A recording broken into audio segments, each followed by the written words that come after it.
রাজধানী জুড়ে চলছে তীব্র গ্যাস সংকট। কোথাও কোথাও 12 ঘন্টারও বেশি সময় গ্যাস পান না গ্রাহকরা। দিনের বেশিরভাগ সময় গ্যাস না থাকায় জ্বলছে না চুলা, ফলে চরম ভোগান্তিতে পড়েছেন গ্রাহক সাধারণ। নগরীর রূপনগর, ধানমন্ডি, মহানগর প্রজেক্ট সহ বিভিন্ন এলাকায় গ্যাসের সমস্যা বাড়ছেই।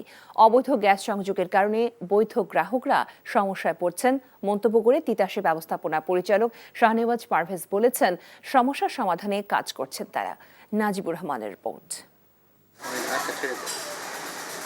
সকাল থেকে দুপুর গড়িয়ে বিকেল, তবুও চুলায় আগুন জ্বলছে না। রান্না কখন হবে আর কখন সন্তানের মুখে খাবার তুলে দিবেন এই গৃহিণী তাও জানেন না। কখন গ্যাস মিলবে তাও জানা নেই নিম্ন আয়ের এ পরিবারটির। সকাল 8টা থেকে রাত 10টা পর্যন্ত গ্যাস পান না মিরপুর, ধানমন্ডি সহ বেশ কিছু এলাকার মানুষ। আর এতেই ভোগান্তি বাড়ছে কয়েকশো পরিবারের। 6টা বাজে যায়, রাতের 10টা বাজে আসে। এই প্রবলেম হইতেছে আমাদের, খুবই প্রবলেম হইতেছে। বাচ্চাদেরকে রান্না করা যায় না, খাওয়ানো যায় না। আমরা তো বাইরে থেকে অর্ধেক খাবার কিনা খাইতে হয়, একবেলা পাকাইলে তো খাওয়া যায় না ভাই। আমরা গরিব মানুষ, বাইরে থেকে কিনা ডেলি কি খাওয়ান যায়? 2 বেলা কিনাই খাইতে হয়। সকালবেলা বাচ্চারা খাইতে পারে না, গরুলাবান কেউই খাইতে পারে না। আমরা কিভাবে চলবো? একই অবস্থা রাজধানীর মহানগর প্রজেক্টের বাসিন্দাদের। সকাল থেকে রাত পর্যন্ত গ্যাসের আশায় বসে থাকেন সবাই। সময় মতো বিল পরিশোধ করেও সেবা পাচ্ছেন না অধিকাংশ মানুষ। এভাবে তো প্রায় অনেক বছরই হয়ে গেল। তা এখন এইগুলোর জন্য তো আমরা আসলে কার কাছে অভিযোগ করব আমরা সেটাও বুঝতে পারছি না, যার জন্য আমাদের অনেক সমস্যা হচ্ছে, তাই না? বিশেষ করে বয়স্ক মানুষ ঘরে আছে, তার খাবারের ব্যবস্থা টাইমলি কোনো কিছু করতে পারছি না। সিস্টেম লস আর অবৈধ গ্রাহকদের কারণে চাপ সৃষ্টি হচ্ছে বলে জানান তিতাসের ব্যবস্থাপনা পরিচালক। বলেন, এই সমস্যার সমাধানে কাজ করছেন তারা। পুরোপুরি অস্বীকার করব না যে আমার ব্যর্থতা নয়, এটা আমরা চেষ্টা করি যে ফাইন্ড আউট করতে কে এটার জন্য রেসপন্সিবল। অবৈধ ব্যবহার করছে, কেটে ফেলছি, আবারও লেগে যাচ্ছে। এরকম একটা সংঘবদ্ধ চক্র আছে। এটা শুধু আমরা অবৈধ উচ্ছেদ করলে হবে না, এলাকাবাসীর প্রশাসনের সহায়তা লাগবে, এলাকাবাসীকেও এগিয়ে আসতে হবে। অবৈধ গ্রাহকদের চিহ্নিত করার পাশাপাশি সরবরাহ বাড়ানোর কথাও জানান এ কর্মকর্তা। Nazibur Rahman, NTV news, Dhaka. গোখাদ্যের দাম অস্বাভাবিক হারে বাড়ায় বিপাকে পড়েছেন সিরাজগঞ্জের মিল্কভিটায় দুগ্ধ সরবরাহকারী খামারিরা। সমবায় ভিত্তিক রাষ্ট্রায়ত্ত প্রতিষ্ঠান মিল্কভিটা খামারিদের কাছ থেকে দুধ সংগ্রহ করছে লিটার প্রতি 45 থেকে 47 টাকায়। এতে লোকসানে পড়েছেন খামারিরা। এই অবস্থায় দুধের দাম বাড়ানোর দাবি জানিয়েছেন তারা। সমস্যা সমাধানের আশ্বাস দিয়েছেন মিল্কভিটার পরিচালক মুস্তাফিজুর রহমান মনির। সিরাজগঞ্জ থেকে শরীফুল ইসলাম ইন্নার পাঠানো রিপোর্ট। সিরাজগঞ্জের শাহজাদপুরে শত শত গো খামার গড়ে উঠেছে। প্রাকৃতিক খাবার খাওয়ানোর কারণে এ অঞ্চলে দুধের চাহিদা বেশি। এর মধ্যে বাছাইকৃত খামারিদের সাথে চুক্তি করে সমবায় ভিত্তিক রাষ্ট্রায়ত্ত প্রতিষ্ঠান মিল্কভিটা। এসব গো খামার থেকে প্রতিদিন প্রায় 80,000 লিটার দুধ সংগ্রহ করে মিল্কভিটা। বর্তমানে খামারিদের প্রতি লিটার দুধের দাম দেওয়া হচ্ছে 35 থেকে 47 টাকা, যা অন্যান্য দুগ্ধ সংগ্রহকারী প্রতিষ্ঠান ও খোলা বাজারের চেয়ে 35 থেকে 38 টাকা কম। অথচ গরু লালন পালনের খরচ বেড়েছে দ্বিগুণ। এতে হিমশিম খেতে হচ্ছে খামারিদের।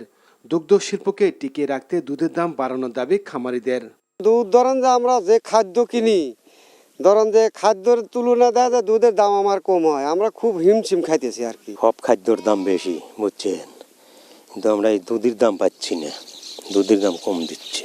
খামারি হিসেবে আমাদের এলাকায় অনেক গরু বাছুর আছে, কিন্তু আমাদের গরু দিয়ে আমাদের যে দুধের দাম দেয় সে হিসেবে আমাদের গরু পালা যায় না। 1 কেজি ভুষের দাম 55-60 টাকা আর 1 লিটার দুধের দাম 45 টাকা, সেই হিসেবে আমাদের কিছুই হয় না। খামারিদের দাবির প্রেক্ষিতে দুধের দাম বাড়ানোর বিষয়ে আলোচনা চলছে বলে জানালেন মিল্কভিটার এক পরিচালক। এই মিল্কভিটা একটা লোকসান প্রজেক্টে দাঁড়িয়ে আছে। সেই লোকসান প্রজেক্টটা আমরা আইডেন্টিফাই করে মিল্কভিটার দুধের দাম বাড়ানোর জন্য আমরা চিন্তা করেছি। পাশাপাশি গোখাদ্যের যে আমাদের মিল ছিল, সেই মিলটা বিগত ফ্যাসিস্ট সরকারের সে বন্ধ করে দিয়েছিল। খামারিরা দুধের দাম কম পাইতো, গোখাদ্যের দাম বেশি হতো। এই ক্ষেত্রে খামারিরা লোকসানের সম্মুখীন হতো। 1973 সালে সমবায় ভিত্তিক রাষ্ট্রায়ত্ত প্রতিষ্ঠান মিল্কভিটার একটি দুগ্ধ প্রক্রিয়াজাতকরণ কারখানা করা হয় এ অঞ্চলে। এরপর থেকে সেখানে গড়ে ওঠে শত শত গো খামার। আর এখান থেকে উৎপাদিত দুধ দেশের মোট চাহিদার সিংহভাগ পূরণ করছে। NTV news desk.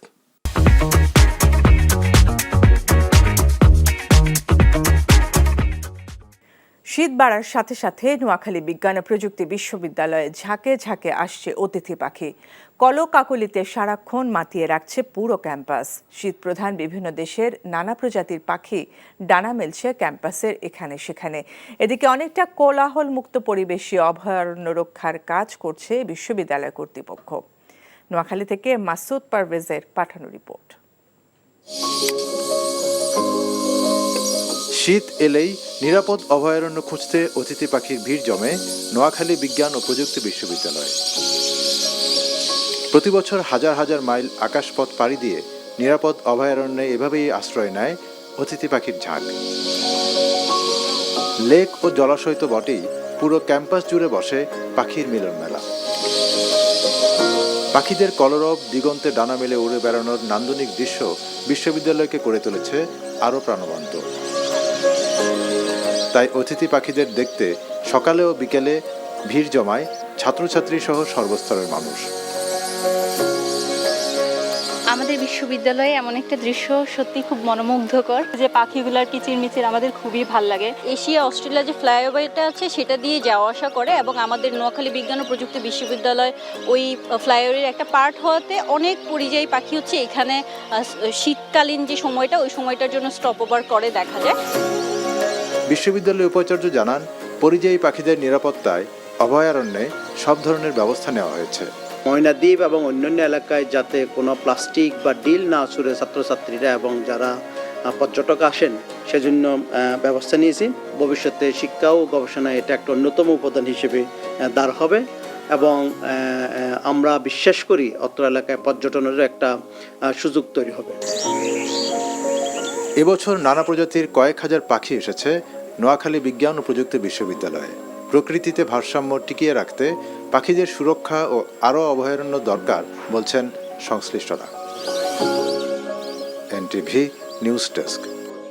Bangladesh cricket দলের সহকারী কোচের পদ থেকে সরে দাঁড়িয়েছেন নিক পোথাস। মূলত পারিবারিক কারণ দেখিয়ে বিসিবির চাকরি ছেড়েছেন এই প্রোটিয়া কোচ। সামাজিক যোগাযোগ মাধ্যম ইনস্টাগ্রামে তিনি নিজেই এই তথ্য নিশ্চিত করেছেন। চন্ডিকা হাথুরুসিংহকে ছাঁটাই করলেও টিকে যান তার সহকারী হিসেবে কাজ করা নিক পোথাস। কিন্তু চ্যাম্পিয়ন্স ট্রফির 1 মাস আগেই বাংলাদেশের দায়িত্ব ছাড়লেন এই কোচ। প্রায় 1 দশকেরও বেশি সময় ধরে পৃথিবীর বিভিন্ন প্রান্তে কোচিং করাচ্ছেন পোথাস। 2017 থেকে 18 শ্রীলঙ্কা ও 2018 থেকে 19 ওয়েস্ট ইন্ডিজের হেড কোচ হিসেবে দায়িত্ব পালন করেছেন তিনি। এছাড়া দেশ দুটির ফিল্ডিং কোচও ছিলেন সাবেক এই প্রোটিয়া ব্যাটার। সবশেষ বিশ্বকাপে পাকিস্তানকে হারিয়ে চমকে দিয়েছিল যুক্তরাষ্ট্র। সেই ম্যাচে জয়ের নায়ক অ্যারন জোন্স এবারের বিপিএলে খেলছেন সিলেট স্ট্রাইকার্সের হয়ে।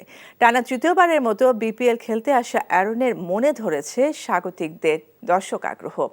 অ্যারন জোন্সের বিপিএল ভাবনাও তার বার্বাডোস থেকে যুক্তরাষ্ট্রে খেলা নিয়ে। রিপোর্ট নিলয় মজুমদারের। বিশ্ব টি-20তে পাকিস্তানের বিপক্ষে ম্যাচ জয়ী ইনিংস খেলে মনোযোগ কেড়েছিলেন অ্যারন জোন্স। এবারে বিপিএলে আশানুরূপ কিছু করতে না পারলেও অবশ্য বিপিএল এর মঞ্চে তার নামটা পুরনো নয়। এর আগেও খেলেছেন 2 মৌসুম।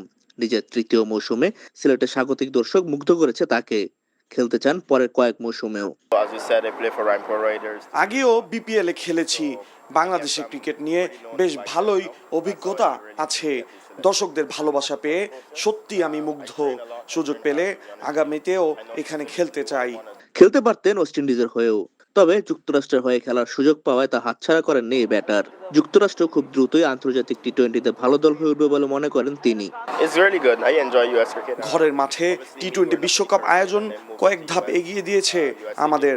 আমি ব্যক্তিগতভাবে বিশ্বাস করি আগামীতে বিশ্বের অন্যতম শক্তিশালী ক্রিকেট খেলুড়ো দেশ হিসেবে পরিচিতি পাব। তবে যুক্তরাষ্ট্রের ক্রিকেটে সাম্প্রতিক সময়ে বেতন ভাতার অনিয়ম নিয়ে প্রশ্ন করলেও এই বিষয়ে কোনো উত্তর দিতে রাজি হননি তিনি।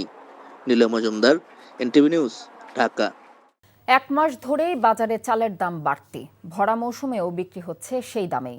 সপ্তাহ শুরুতেই কেজিতে 10 টাকা থেকে 20 টাকা বেড়েছে ব্রয়লার আর সোনালী মুরগির দাম। আমদানি হলেও কিছুটা বেড়েছে পেঁয়াজের দামও। তবে সবজির বাজারে নতুন করে দাম বাড়েনি, রয়েছে গেল সপ্তাহের মতোই। রাজধানীর বাজার দর জানাচ্ছেন কায়কোবাদ মাহমুদ। চলছে আমনের ভরা মৌসুম, কিন্তু চালের বাজারে ক্রেতার স্বস্তির সন্ধান নেই এখনো। ভরা মৌসুমে আমন বিক্রি হচ্ছে কেজি ৬৫ টাকায়। আটাশ চালের ভোক্তা মূলত নিম্ন মধ্যবিত্ত, সেই চালও এখন বিক্রি হচ্ছে ৬০ থেকে ৬২ টাকায়। একইভাবে দাম বাড়তি সব ধরনের চালের। বাজার ঊর্ধ্বমুখী কেন তার উত্তর জানা নেই বিক্রেতাদের। মিনিকেট, নাজির সব ধরনের চাউলের দাম বাড়ছে। আড়তে গেলে দিয়ে দাম বেশি, আড়তদাররা কম, মিলাররা জানে। মিলাররা বাড়াইলে এটা এখন মিলাররা বলতে পারবো যে কেন দাম বাড়তেছে। এই নজিরবিহীন বাড়ছে, এটার তো কোনো মানে নাই। এতে সংকটে পড়েছেন নিম্ন মধ্যবিত্ত ক্রেতারা। চালের দাম বেশি, চালের দাম একটু বাড়তি, আর মুরগির দাম বাড়তি। যাদের টাকা পয়সা আছে তারা তো তাদের মতন করে দাম বাড়লেও কি কমলেও কি, গরিব মানুষ তো দিন আনছে দিন খাচ্ছে, ব্যাস ওদেরটা চলে যাচ্ছে একরকম। মধ্যবিত্ত কিন্তু কাউকে কিছু বলতেও পারছে না। কেজিতে কোনো কোনো ক্ষেত্রে 10 টাকা পর্যন্ত বেড়েছে। শীতের সবজির সরবরাহ ভালো হওয়ায় স্বস্তিতে ক্রেতারা, কিন্তু বাজার ভেদে ওঠানামা করছে পেঁয়াজের দাম। ভালো আছে, বর্তমানে জিনিস সব ভালো আছে, দামও কম আছে।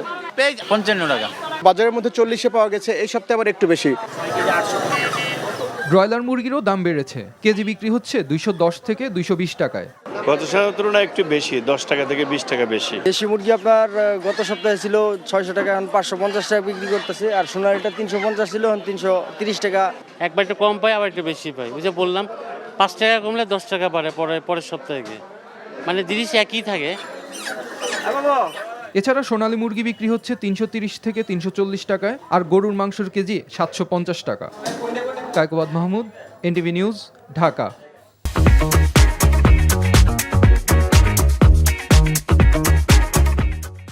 মিয়ানমার থেকে 22,000 মেট্রিক টন আমদানি করা আতপ চাল নিয়ে এমভি গোল্ডেন স্টার জাহাজটি চট্টগ্রাম বন্দরে পৌঁছেছে। এটি অন্তর্বর্তী সরকারের মিয়ানমার থেকে আমদানি করা চালের প্রথম চালান। বন্দর কর্তৃপক্ষ জানায়, G2G ভিত্তিতে গতরাতে মিয়ানমার থেকে আমদানি করা চাল নিয়ে চট্টগ্রাম বন্দরে পৌঁছে জাহাজটি। এতে রক্ষিত চালের নমুনা সংগ্রহ করে ভৌত পরীক্ষা শেষে দ্রুত খালাসের কাজ শুরু হবে বলে জানিয়েছে কর্তৃপক্ষ। এর আগে গত 11 জানুয়ারি উন্মুক্ত দরপত্র চুক্তির আওতায় ভারতের অন্ধ্রপ্রদেশের কাকিনাডা বন্দর থেকে 26,935 মেট্রিক টন চাল নিয়ে চট্টগ্রাম বন্দরে এসেছিল এমভি SDR ইউনিভার্স জাহাজ। মেডিকেল কলেজে আসন বৃদ্ধি নয়, সক্ষমতা বৃদ্ধির জন্য অধিক সংখ্যক দক্ষ শিক্ষক নিয়োগের কথা সরকার ভাবছে বলে জানিয়েছেন স্বাস্থ্য উপদেষ্টা নূরজাহান বেগম। ঢাকা রেসিডেন্সিয়াল কলেজ কেন্দ্রে মেডিকেল ভর্তি পরীক্ষা পরিদর্শনে এসে এসব কথা জানিয়েছেন উপদেষ্টা। এবার মেডিকেল ভর্তি পরীক্ষায় অংশ নিয়েছেন প্রায় 1,35,000 শিক্ষার্থী, আর প্রতিটি আসনের বিপরীতে লড়ছেন 25 জন শিক্ষার্থী। তামজিদ সুমনের রিপোর্ট। 2024-25 শিক্ষাবর্ষের মেডিকেল ভর্তি পরীক্ষা অনুষ্ঠিত হয়েছে। এবছর প্রতিটি আসনের বিপরীতে পরীক্ষায় অংশ নিয়েছেন 25 জন শিক্ষার্থী। সকাল 10টা থেকে 11টা পর্যন্ত সারা দেশের 19টি কেন্দ্রে একযোগে এই পরীক্ষা অনুষ্ঠিত হয়ে গেল। ঢাকা রেসিডেন্সিয়াল কলেজ কেন্দ্র পরিদর্শন শেষে স্বাস্থ্য উপদেষ্টা বলেন, ভালো ডাক্তার তৈরি করতে হলে ভালো শিক্ষকের প্রয়োজন। এই বিষয়টি মাথায় রেখে কাজ করছে অন্তর্বর্তী সরকার। এখনই মেডিকেল কলেজে আসন বৃদ্ধির পক্ষে নন তিনি। শিক্ষকের সংখ্যা আমরা বাড়াবো, তাইলে আমার এখন ভাগ হয়ে গেছে। এবং শিক্ষকও কীরকম, শিক্ষকেরও তো সেই ট্রেনিংটা থাকতে হবে, শিক্ষকরা সেই নলেজটা থাকতে হবে। তো সেইগুলি যদি না থাকে, আমি শিক্ষকের ক্ষেত্রেও চাই যে ভালো শিক্ষকরা ওই লাইনে থেকে তাদেরকে পড়াবে। আমাদের মানগুলিকে যদি আমরা উন্নত করতে পারি, পরিবেশটাকে যদি আমরা উন্নত করতে পারি, তাহলে স্টুডেন্ট বাইরে থেকেও আসবে, আমরা হয়তো জায়গা দিয়েও গুলাতে পারবো না। এদিকে এবারের MBBS ভর্তি পরীক্ষার প্রশ্নপত্রে সন্তুষ্ট ছিলেন মেডিকেল ভর্তিচ্ছুরা। নিজেদের সর্বোচ্চ চেষ্টায় ঢেলে দিয়েছেন পরীক্ষার খাতায়। যতটুকু এক্সপেকটেশন ছিল ততটুকু করতে পেরেছি, এটা আমার জন্য অনেক আর কি। কোশ্চেন প্যাটার্ন মোটামুটি ইজি ছিল, বেসিক কিছু জিনিস থেকে কোশ্চেন করা হয়েছে। কোশ্চেন মানে সহজে হয়েছে আগের তুলনায়। একদিনে এত সংখ্যক শিক্ষার্থী মেডিকেল ভর্তি পরীক্ষায় অংশ নেয় সকাল থেকেই রাজধানীতে প্রয়োজনের তুলনায় যানবাহনের সংকট থাকায় বিপাকে পড়েন অনেক অভিভাবক। আমরা আসছি গাজীপুর থেকে, আসার সময় তো যে পরিমাণে স্টুডেন্ট ওই পরিমাণে গাড়ি ছিল না, কষ্ট হয়েছে, আরো অনেক কষ্ট হয়েছে। আমরা তো হাঁটিয়ে আসছি, আবার রিক্সাও আসছি, সমস্যা হচ্ছেই। যানবাহন অনেক সংকট আছে, আর প্রতিমধ্যে হলো প্রায় 1/2 কিলোমিটার আগে পুলিশ ওখানে ব্যারিকেড দিয়ে দিছে, ওখান থেকে হাইটে আসতে যাতায়াতে অনেক অসুবিধা হচ্ছে। এবছর দেশের 18টি সরকারি মেডিকেল ও ডেন্টাল কলেজের ভর্তি পরীক্ষায় অংশ নিয়েছেন প্রায় 1,35,000 শিক্ষার্থী। Tamjid Suman, NTV news, Dhaka. সংস্কার ছাড়া তড়িঘড়ি করে জাতীয় নির্বাচন করা অন্তর্বর্তীকালীন সরকারের জন্য কঠিন বলে মন্তব্য করেছেন শহীদ জুলাই স্মৃতি ফাউন্ডেশনের সাধারণ সম্পাদক সার্জিস আলম। দুপুরে পঞ্চগড়ে শীতার্ত মানুষের মাঝে কম্বল বিতরণ অনুষ্ঠানে তিনি কথা বলেন। যারা এই সংস্কার প্রক্রিয়া নিয়ে কাজ করবে এবং কাজ করছে তারা কি নির্বাচনের জন্য বসে থাকবে? এমন তো না, তারা তাদের সংস্কার প্রক্রিয়া নিয়ে প্রতিদিন কাজ করবে। আবার নির্বাচন কেন্দ্র করে যারা কাজ করছে, নির্বাচন কমিশন, ভোটার তালিকা হালনাগাদ, তারা তাদের জায়গা থেকে কাজ করে যাবে। স্বচ্ছ একটা নির্বাচনের জন্য যে সময়টুকু দরকার ওই সময়টুকু দিতে হবে। আগামী 6 মাস কোনোদিন এটার ক্ষেত্রে যৌক্তিক সময় হতে পারে না। বিএনপির স্থায়ী কমিটির সদস্য ডক্টর আব্দুল মঈন খান বলেছেন, অন্তর্বর্তী সরকারের মূল দায়িত্ব দ্রুত নির্বাচন দিয়ে জনগণের ভোটে নির্বাচিত সরকারের কাছে ক্ষমতা হস্তান্তর করা। আর বিএনপির সিনিয়র যুগ্ম মহাসচিব রুহুল কবির রিজভী বলেছেন, শেখ হাসিনা নানান মডেলে দুর্নীতি করেছেন। রূপপুর পারমাণবিক বিদ্যুৎ প্রকল্প থেকে 500 কোটি টাকা মালয়েশিয়া হয়ে তার স্বজনদের কাছে পাচার করা হয়েছে বলে জানান তিনি। শুক্রবার রাজধানীতে পৃথক অনুষ্ঠানে তার এসব কথা বলেন। মইদুল ইসলামের রিপোর্ট। যুক্তরাষ্ট্রের ফ্লোরিডা বিএনপির সভাপতি ইমরানুল হক চাকলাদার দেশে ফেরার পর তাকে নিয়ে দলের প্রতিষ্ঠাতা ও শহীদ রাষ্ট্রপতি জিয়াউর রহমানের মাজারে শ্রদ্ধা জানাতে যান বিএনপির স্থায়ী কমিটির সদস্য ডক্টর আব্দুল মঈন খান। পরে তিনি সাংবাদিকদের সাথে কথা বলেন দেশের চলমান রাজনৈতিক পরিস্থিতি ও আগামী জাতীয় সংসদ নির্বাচন প্রসঙ্গে। অন্তর্বর্তীকালীন সরকার এসেছে, তাদের মূল দায়িত্ব হচ্ছে যে এই দেশের মানুষের ইচ্ছার প্রতিফলন করে একটি গণতান্ত্রিক সরকারে রূপান্তর করা, এই ট্রানজিশন করাটাই হচ্ছে অন্তর্বর্তীকালীন সরকারের মূল দায়িত্ব এবং এটাই বাংলাদেশের মানুষের ইচ্ছা। কাজেই আমরা এটা চাই। সংস্কার অবশ্যই করতে হবে, সংস্কার একটি চলমান প্রক্রিয়া এবং আমাদের যে মূল উদ্দেশ্য একটি জনগণের প্রতিনিধি হিসাবে আমরা একটি জাতীয় সংসদ গঠন করব সুষ্ঠু নিরপেক্ষ নির্বাচনের মাধ্যমে এবং সেই নির্বাচনের মাধ্যমে যে জনগণের সরকার আসবে ভবিষ্যতে তারা এই দেশ পরিচালনা করবে। এদিকে সকালে রাজধানীর কৃষিবিদ ইনস্টিটিউটে বাংলাদেশ কৃষি বিশ্ববিদ্যালয়ের ছাত্রদলের প্রতিষ্ঠাতা আহ্বায়ক এটিএম খালেদের 45তম মৃত্যুবার্ষিকী উপলক্ষে আয়োজিত আলোচনা সভায় বিএনপির সিনিয়র যুগ্ম মহাসচিব রুহুল কবির রিজভী বলেন, শুধু নিজে নয়, শেখ হাসিনা স্বজনদের মাধ্যমেও বিদেশে টাকা পাচার করেছে, যা ব্রিটিশ গণমাধ্যমে প্রকাশিত হয়েছে। হাসিনার গ্যালাক্সি সমান দুর্নীতি, দুর্নীতির যে বিভিন্ন ডাইমেনশন, দুর্নীতির যে বিভিন্ন মডেল, কোন মডেলটা ধরে কথা বলবো? রূপপুর পারমাণবিক প্রকল্প রাশিয়ার সাথে চুক্তি করেছে 500 কোটি টাকা শেখ হাসিনা, তার ছেলে সজীব ওয়াজেদ জয় এবং তার যে ভাগ্নি সে আবার ইংল্যান্ডের এমপি এবং সিটি এমপির দায়িত্বে, তারা মালয়েশিয়ার এক ব্যাংক থেকে সেই 500 কোটি ডলার তুলে নেওয়ার, আত্মসাৎ করার অভিযোগ রয়েছে।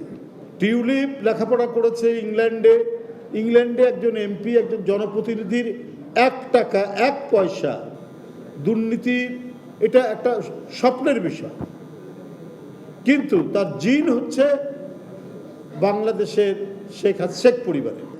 পাসপোর্ট বাতিল করার পরেও কোন স্ট্যাটাসে শেখ হাসিনা ভারতে অবস্থান করছে তা নিয়েও দেশটির সরকারের কাছে প্রশ্ন রাখেন রুহুল কবির রিজভী। শেখ হাসিনা কি স্ট্যাটাসে ভারতে আছে? মইদুল ইসলাম, এনটিভি নিউজ, ঢাকা।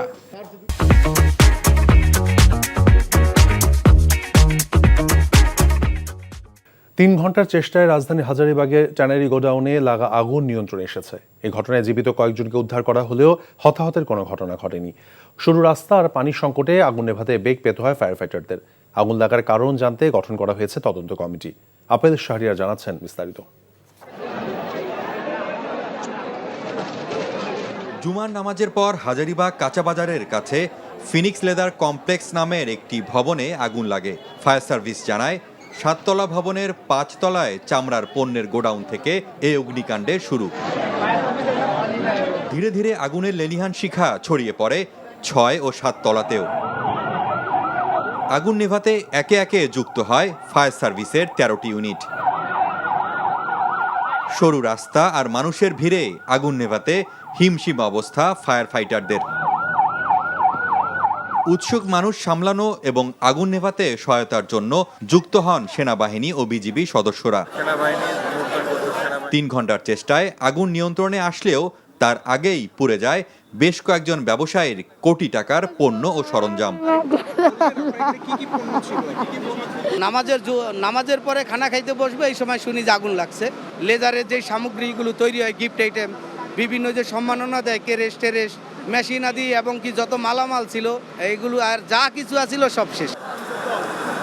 ভবনটিতে অগ্নি নির্বাপন ব্যবস্থা ছিল না জানিয়ে ফায়ার সার্ভিস বলছে এ বিষয়ে একাধিকবার ভবন মালিককে নোটিশ করা হয়েছে। কনজাস্টেড জায়গা, বুঝতে পারছেন, এটা এই এলাকার এবং এখানকার যে সেটআপ, এই সেটআপের ব্যর্থতা। আমরা করতে পারি নাই সব, যে ল্যাডারটা উপরে উঠবে, উঠার কোনো স্কোপ নাই। এই কারণে এই বড় বড় স্পেশাল গাড়িগুলো এখানে ডিপ্লয় করা যায় না। এটা আমরা বলতে পারছি না, এটা শর্ট সার্কিটও হতে পারে, আবার কেউ সিগারেটের আগুন থেকে হতে পারে, বিভিন্নভাবে হতে পারে। এ ঘটনায় সরকারের কাছে ক্ষতিপূরণের দাবি করেছেন ব্যবসায়ীরা। Apple Shahriar, NTV news, Dhaka. পাঠ্যপুস্তকের প্রচ্ছদে আদিবাসী শব্দযুক্ত গ্রাফিতি বাদ দেওয়ার বিষয়ে গভীর উদ্বেগ জানিয়েছে ট্রান্সপারেন্সি ইন্টারন্যাশনাল বাংলাদেশ। এর মাধ্যমে পতিত কর্তৃত্ববাদী দোসর এবং তাদের পুনর্বাসন কেন্দ্র হিসেবে পরিচয় দিয়েছে জাতীয় শিক্ষাক্রম এবং পাঠ্যপুস্তক বোর্ড এনসিটিবি বলেও উল্লেখ করেছে টিআইবি। গণমাধ্যমে পাঠানো এক বিবৃতিতে এসব কথা বলে সংস্থাটি। এ বিষয়ে এনসিটিবির জবাবদিহিতা সহ প্রতিষ্ঠানটির কর্তৃত্ববাদের দোসরমুক্ত করে ঢেলে সাজানোর আহ্বান জানানো হয়েছে। এছাড়াও শান্তিপূর্ণ আন্দোলনরত আদিবাসীর উপর হামলারও নিন্দা জানায় টিআইবি। এসব ঘটনায় সরকারের বিবৃতি সময়োপযোগী হলেও তা যথেষ্ট নয় বলে টিআইবি বিবৃতিতে উল্লেখ করেছে। সাংবাদিকদের মুখ বন্ধ করার পেছনে ছিল সিআরআই সহ ইন্টেলিজেন্স এজেন্সিগুলো। রাজধানী রিপোর্টার্স ইউনিটিতে ফ্যাসিবাদ মুক্ত গণমাধ্যমের আয়োজনে গণমাধ্যম সংস্কার প্রস্তাব ও নাগরিক ভাবনা শিরোনামে আলোচনা সভায় তিনি কথা বলেন। প্রেস সচিব বলেন, কপিরাইট ইস্যু ভালোভাবে প্রতিপাদন না করায় গণমাধ্যমের আয় কমে যায়। একই সঙ্গে আন্ডারগ্রাউন্ড পত্রিকার উন্মেষ ঘটে। তিনি বলেন, আওয়ামী লীগের একনায়কতান্ত্রিক দল হয়ে ওঠার পেছনে যাদের ভূমিকা বেশি ছিল তাদের ফ্যাসিবাদের সহযোগী হয়ে ওঠার পেছনে চরিত্রটি বিশ্লেষণ করতে হবে। গণমাধ্যম সংস্কার প্রস্তাবনা জাতীয় প্রেস ক্লাব সহ গুরুত্বপূর্ণ বিটের সাংবাদিকদের সঙ্গে আলোচনা করে নির্ধারণ করা হবে। গণমাধ্যমে নিয়োগের ক্ষেত্রে ন্যূনতম মজুরি নির্ধারণ হওয়া জরুরি বলে মনে করেন শফিকুল আলম। মুক্ত সাংবাদিকতার ক্ষেত্রে আরও সতর্কভাবে সাংবাদিকতার আহ্বান জানান প্রেস সচিব।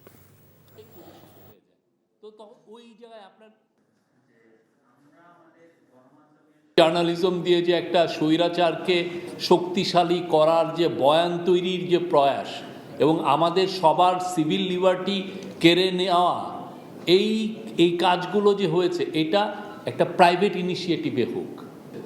আমরা জানি উনি ফ্যাসিবাদী ছিলেন, তো আমার কাজটা কি হবে, ওনার কাজটাকে পুরো 15 বছরে ওনার যতগুলো লেখা সবগুলোকে আমি কালেক্ট করি, আমি দেখাই যে ওনার ফেলুরগুলো কোথায় হয়েছে।